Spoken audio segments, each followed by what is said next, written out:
कहानी एक राजस्थान के छोटे से गांव की है। वहाँ एक लड़के लड़की हुआ करते थे दोनों, और बचपन से वो साथ पढ़े थे। साथ पढ़ने के बाद में बड़े होते हैं और उसके बाद दोनों एक साथ जब स्कूल छोड़ देते हैं, उनका 12th कंप्लीट हो जाता है। उसके बाद लड़का जॉब करने लगता है किसी हॉस्पिटल में, और जो लड़की होती है वो आगे की पढ़ाई के लिए कॉलेज में जाती है। उसके बाद दोनों एक दूसरे से कभी कभी एक दूसरे के घर आना जाना हुआ करता था। लड़का कभी कभी लड़की के यहाँ चला जाया करता था, और एक दिन मौका देखकर उसे वो प्रपोज कर देता है। लेकिन लेटर में जब वो नाम देखती है उस लड़के का, तो उसको बुरी तरह से मतलब उल्टा सीधा बोलती है, और उसको कहती है कि तुम्हारी हिम्मत कैसे हुई ऐसा सोचने की, और ऐसा है वैसा है। वो लड़का वहाँ से चुपचाप चला जाता है।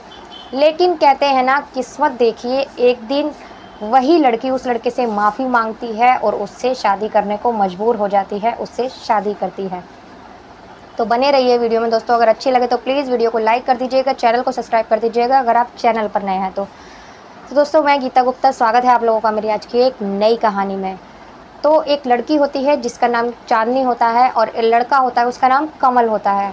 ये दोनों एक दूसरे मतलब एक साथ स्कूल की पढ़ाई करते हैं, और जब इनका 12th कंप्लीट हो जाता है, दोनों का कंप्लीट होने के बाद ये लोग, जो लड़का होता है कमल, वो किसी हॉस्पिटल में जॉब करने लगता है, और साथ ही जो लड़की होती है, लड़की आगे की पढ़ाई करने लगती है, आगे की पढ़ाई जारी रखती है। और लड़की के घर में उसके माता पिता होते हैं और एक 10 साल का उसका भाई होता है।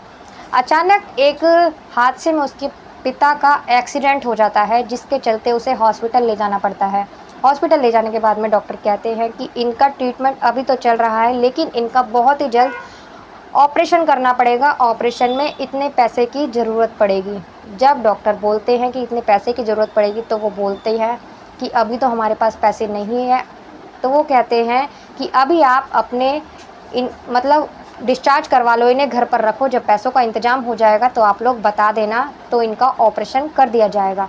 अब वो उसे लेकर घर आ जाते हैं। घर आने के बाद में जब पिता का एक्सीडेंट हो जाता है, वो तो कोई काम धंधा कर नहीं सकते थे, तो बेटी अपने पिता से कहती है कि मैं काम करूँगी पिताजी, और आप बिल्कुल चिंता मत कीजिए, ना ही मेरी पढ़ाई की और ना ही मेरी शादी की।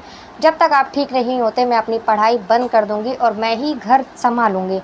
जब वो ऐसे कहती है तो पिता की आंखों में आंसू आ जाते हैं, और पिता कहते हैं, बेटा तू बिल्कुल चिंता मत कर, जब मेरे ठीक होते ही मैं घर की सारी जिम्मेदारियां संभालूंगा, और तेरी जो भी ख्वाहिश है, जो भी तेरे अरमान हैं, सब पूरा करूंगा।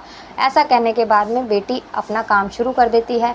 अब जो लड़का था कमल, वो दोनों अलग तो हो जाते हैं उसके बाद, लेकिन वो कभी कभी उससे मिलने घर आ जाया करता था। आने के बाद में दोनों एक दोस्त थे, बचपन से ही दोस्त थे वो दोनों, गहरी दोस्ती दोनों में। अब आना जाना वैसे ही लगा रहता था। कमल उनकी बहुत हेल्प किया करता था। जिस हॉस्पिटल में कमल नौकरी किया करता था, उसी हॉस्पिटल में ही उसके पापा का ट्रीटमेंट भी चलता है।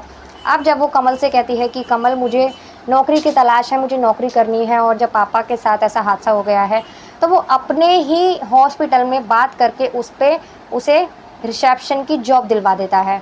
अब वो वहीं जॉब करने लगती है। जॉब करते करते काफ़ी टाइम गुजर जाता है, तो एक दिन वो उसको थैंक्स बोलती है और कहती है कि तुम्हारी वजह से इतना सब कुछ हो पाया है, मुझे एक अच्छी नौकरी मिल पाई है, जिसकी वजह से मैं अपना घर संभाल पा रही हूँ। तो वो कहता है, अगर तुम्हें थैंक्स ही बोलना है तो चलो आज कहीं मेरे साथ लंच पे चलो। तो वो उसके साथ लंच पर जब जाती है, तो वहाँ जाने के बाद वो कहता है कि तुम्हें क्या खाना है। तो वो कहती है कि मुझे सिर्फ एक कॉफ़ी चाहिए। तो वो 2 कॉफ़ी मंगवा लेता है और कॉफ़ी पीने लगते हैं। तो वो कहता है कि क्या तुम्हारी ज़िंदगी में कोई लड़का है। तो वो मना कर देती है। वो कहती है कि क्या तुम शादी कब करोगे, अब तो तुम्हारी शादी की उम्र भी हो गई है, और मेरी तो ऐसी है कि मैं तो अभी पापा की वजह, पापा जब तक ठीक नहीं होते, मैं सोच भी नहीं सकती शादी वादी के बारे में।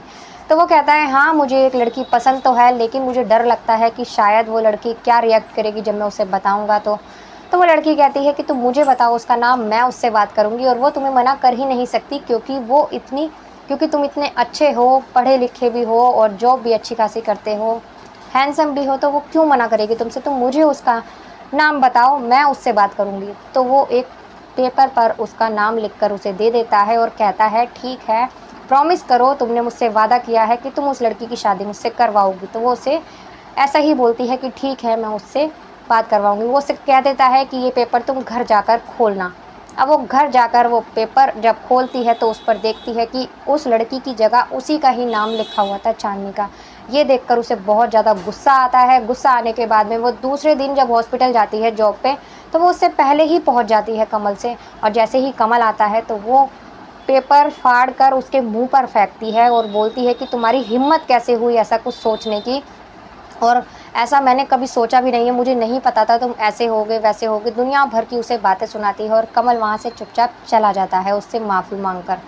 अब सिलसिला चलता रहता है। अब कुछ दिन बाद ही हॉस्पिटल से फ़ोन आता है। हॉस्पिटल में उसके पापा को जब दोबारा ट्रीटमेंट के लिए ले जाया जाता है तो हॉस्पिटल वाले कहते हैं कि अपने पापा का ऑपरेशन करवा लो, नहीं तो आगे जाके ऑपरेशन भी सक्सेस नहीं होगा और तुम्हारे पापा कभी ठीक नहीं हो पाएंगे उनके पैर। अब वो बहुत ज़्यादा परेशान रहते हैं, कहाँ से इंतजाम करूँ, कि एक दिन अचानक फिर से फ़ोन आता है और वो कहता है कि अपने पिता को लेकर हॉस्पिटल आ जाओ और इनका ऑपरेशन करवा लो। तो वो कहते हैं लेकिन अभी पैसों का तो इंतजाम नहीं हुआ है।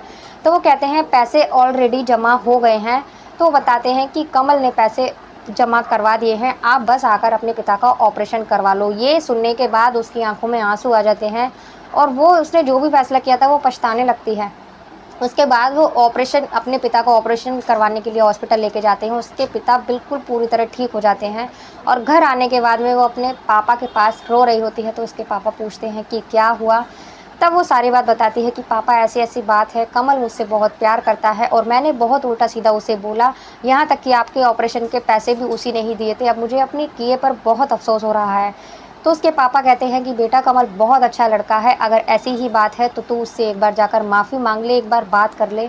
वो ऐसा ही करती है, कमल के पास जाती है और कमल से बोलती है कि कमल मुझे माफ़ कर दो, मैं तुम्हारे प्यार को नहीं समझ पाई और मुझे नहीं पता था कि मैं ऐसा कर कर बहुत बड़ी गलती कर रही हूँ।